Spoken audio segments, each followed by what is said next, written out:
Emily Elizabeth, and I'm the host of the What Fulfills You podcast, a show for and about individuals always seeking to be their best selves. On this show, we talk all about building the mindset, finding the right careers, creating meaningful relationships, and so much more. Welcome to the What Fulfills You podcast. Hello, friends. Welcome back to a short and sweet episode of What Fulfills You. My name is Emily Elizabeth. I'm your host. And for today's solo conversation with you, I am sharing from my hotel room in Southern California, where I used to live. And I've been deeply reflecting on this aspect of what it looks and feels like to be building towards a life that I want and that I envision for myself, and what that has looked like for me over the years. I feel like this is coming up for me, especially here, because I spent my formative years here in Orange County, specifically from 18 to 23.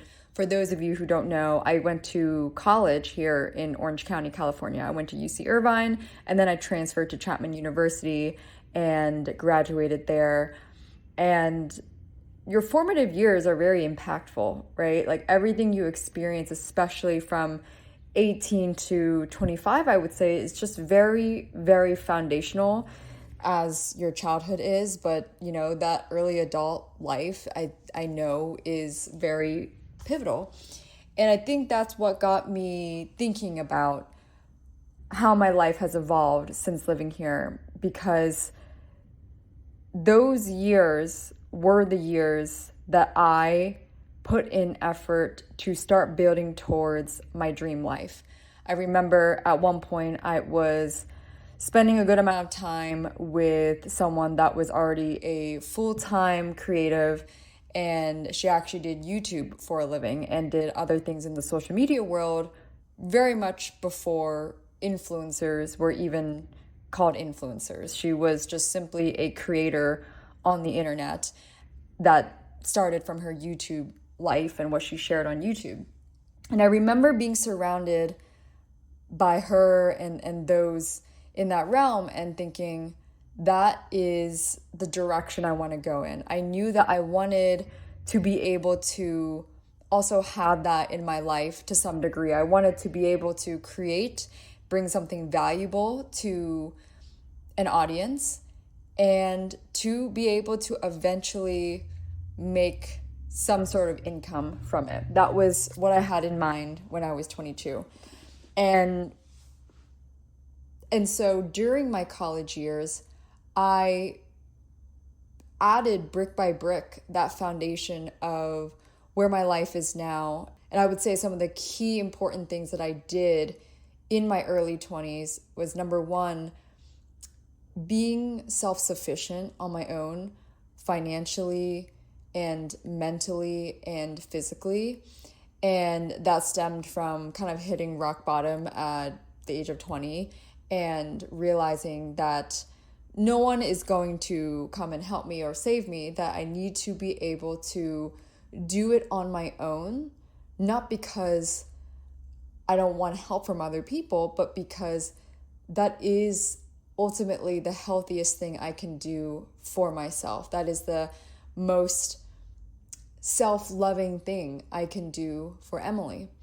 And so that set the precedent of how I later on moved into creating my own marketing agency, moving to Los Angeles and then New York, and all of which has been a dream. It's all been a big part of my vision when I would write these things down at 23, 24, 25, 26, like a lot of things that I wrote down that I wanted in my life actually came to fruition. Obviously, as we progress in life, we start to open up other chapters of our life. And I knew even from an early age in college that I wanted to eventually have and build a family in my 30s. And that for me will be probably like 5 years from now or so. And that's a while from now. But at the same time, it's also going to come quickly. And in that thinking process of what my life might start to look like 5, 6 years from now, I've been thinking about what that version of a dream life would look like for me, right? And when I talk about dream life, I'm talking about with no limitations. Like, what would that day to day, week to week look like? And I'll share with you guys, like, the fundamentals for me is that I am in a healthy, stable, loving, grounded relationship and partnership with the person I'm building with. I am self-sufficient on my own. I'm also able to rely on my partner for many different things. I am rooted in the Northeast, most likely New York City. I am traveling and expanding beyond the US and beyond New York, and hopefully and probably having similar frequent travels and trips to Southern California. I'm taking care of myself. I'm playing tennis. I'm still involved in figure skating. I have a lot of long-term meaningful friendships and connections. Those are some of the fundamentals that I envision in my life as I eventually go towards my 30s.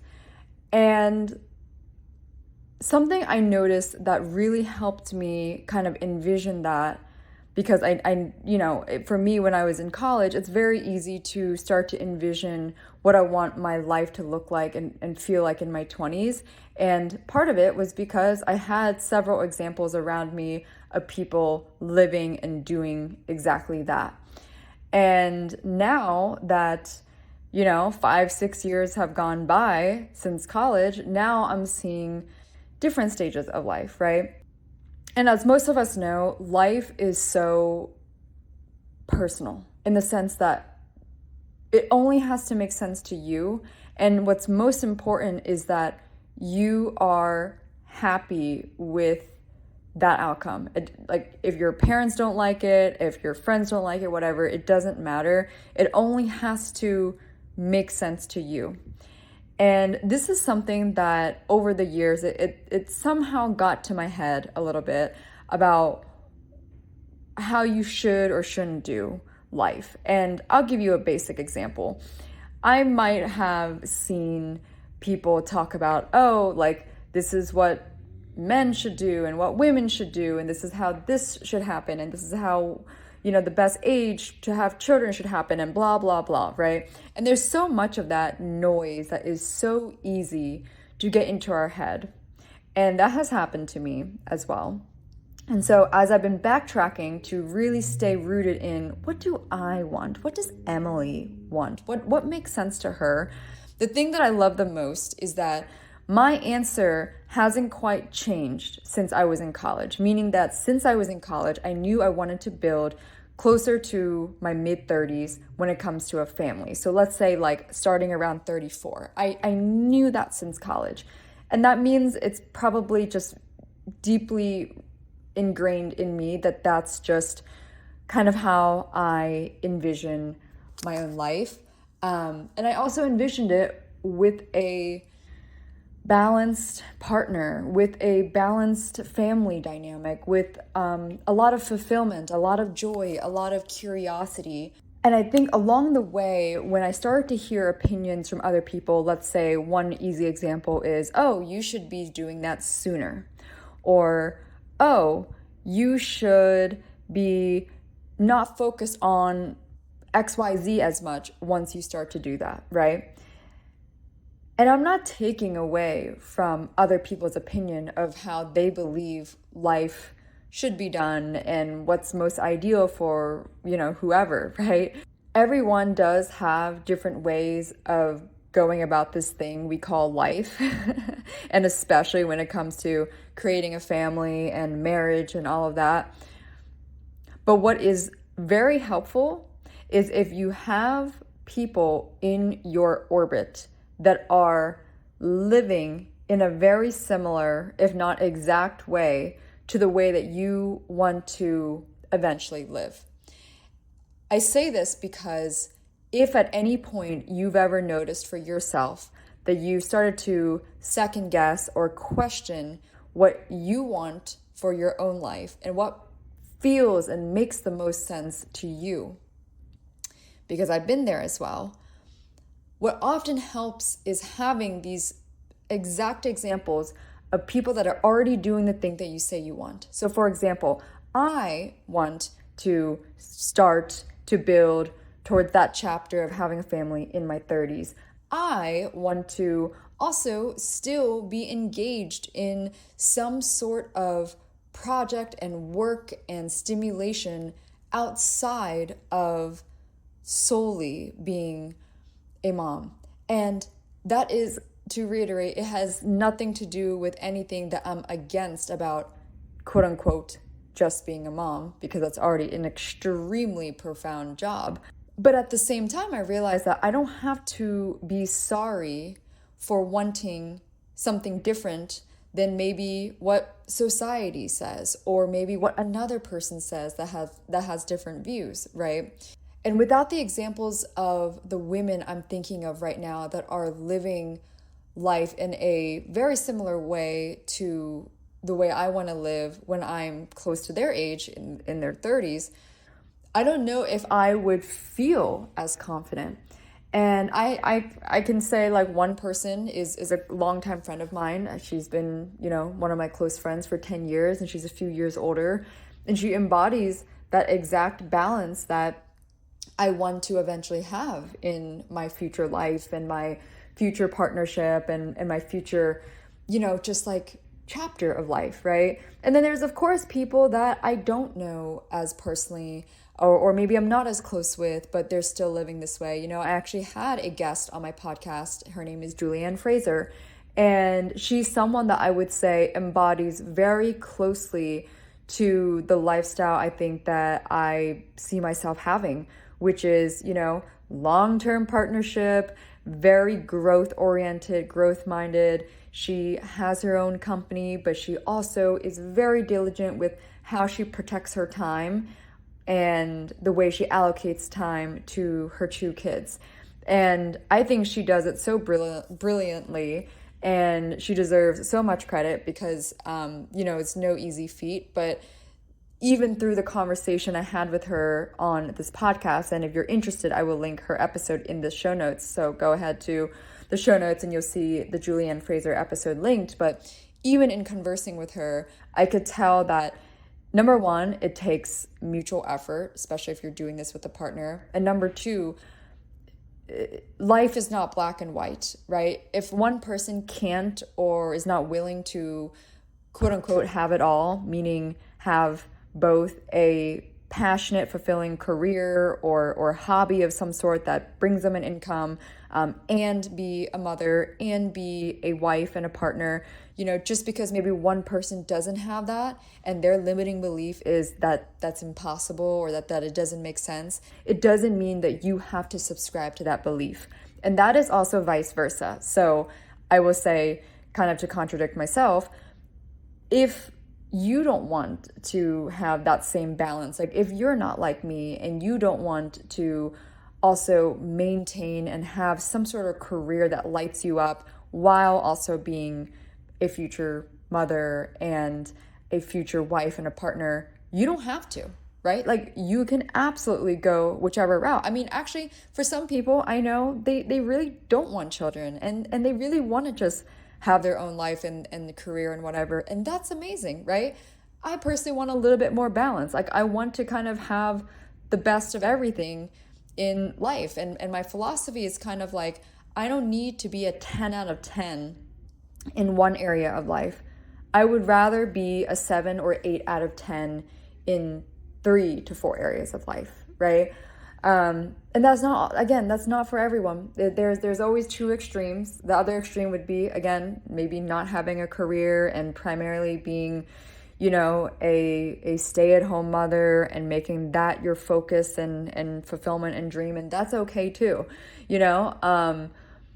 But I'm kind of just sitting here to advocate for that, which is the fact that you can have anything that you want. You do not have to accept other people's limiting beliefs. But I will say it's so important, if you are going to go through the natural waves and ups and downs of life that we all will face, that it's going to be a lot easier and a lot more helpful if you have reference points of people that are embodying pretty much that life that you want. And I have personally used it as a reminder as to why it's possible, as to why I don't need to listen to XYZ person that is trying to tell me their own limiting beliefs.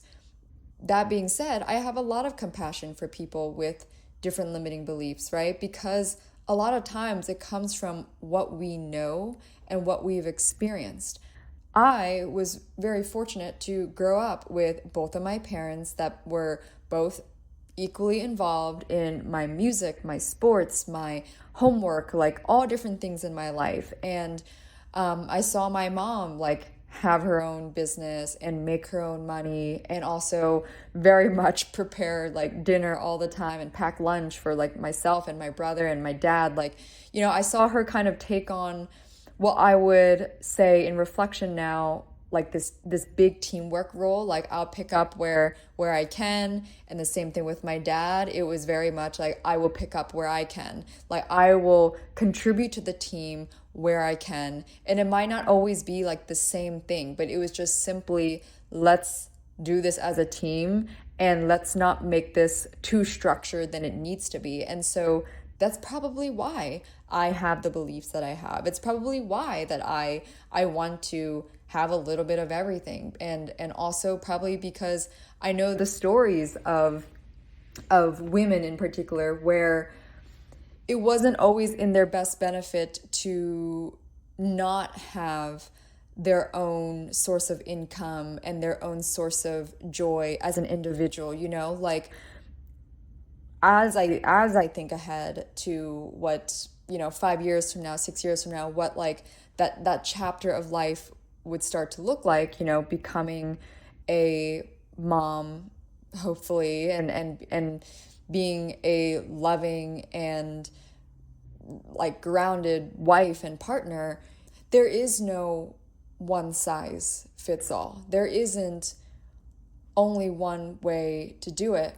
But most importantly, yeah, like I said, it never really benefited women to not have their own thing. And I think that's just something that I personally believe in that regardless of the different elements of life you want to have in the future, again, whether that's becoming a partner and a wife, or a mother, and et cetera, it's important to remember that you are still your own person. You are still your own individual, and that your partner is not supposed to fill every single bucket for you. Your child or your future children are not supposed to fill every single bucket for you. And that's a lot of pressure to expect one person to fill every single bucket for you. You need to have your own friends, your own interests, your own life. And I think that's just a human thing. And so all that to say, to wrap up this short and sweet voice memo episode, I hope this is encouraging for you, whoever is listening, and I hope this came at a good time for you, that whatever other people's limiting beliefs are on what is possible in this world and in this life, you do not have to subscribe to that.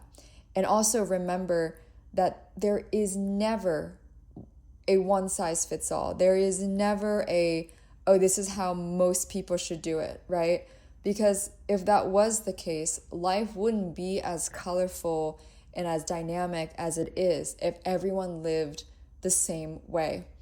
And my personal biggest insight on that is one way to reduce that friction is to simply find and surround yourself with more people that already live that way. And that's going to tell your brain, it's going to prove to your brain this is real. This is not just a facade you have in your mind that you're envisioning. This is actually an example of someone that lives it, and it's someone that you respect and admire. And it's obviously a bonus point if it's someone that you know personally, because then you don't feel like you fantasize about it as much. And I certainly am lucky to have that in a friend, someone that I've known for 10 years and can kind of like hear from her and her friend circle. And these are women that are, 3 to 7 years older than me. So it's like kind of like the perfect sweet spot. But that's just my biggest insight and takeaway from what I'm learning as I'm building my own dream life. And ultimately, like this podcast is about, it is figuring out what fulfills you and what lights you up, what brings you joy. And oftentimes we all learn that we are multifaceted human beings. We're not meant to be one way or another. And rather than resisting that reality, we should embrace it, but also embrace it in the most congruent way possible to who we are naturally. I hope this was helpful for you. As always, if you enjoyed this insight or this conversation, this episode, whatever, I would love to hear from you. Let me know. You can DM me on Instagram at What Fulfills You or at Emily E. Duong, and share this with a friend if you feel like this would resonate with a friend or someone you know that's kind of going through something that maybe they need to be shaken up a little bit. I hope this conversation and episode could be helpful for them as well. Thanks again for tuning in. I will chat with you all in the next episode.